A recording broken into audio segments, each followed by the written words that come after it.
You ask Tiger to solve. This deals with linear equations with one unknown.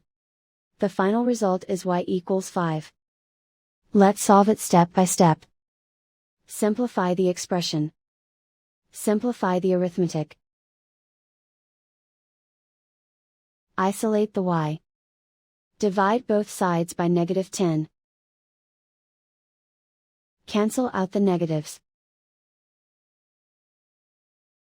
Simplify the fraction.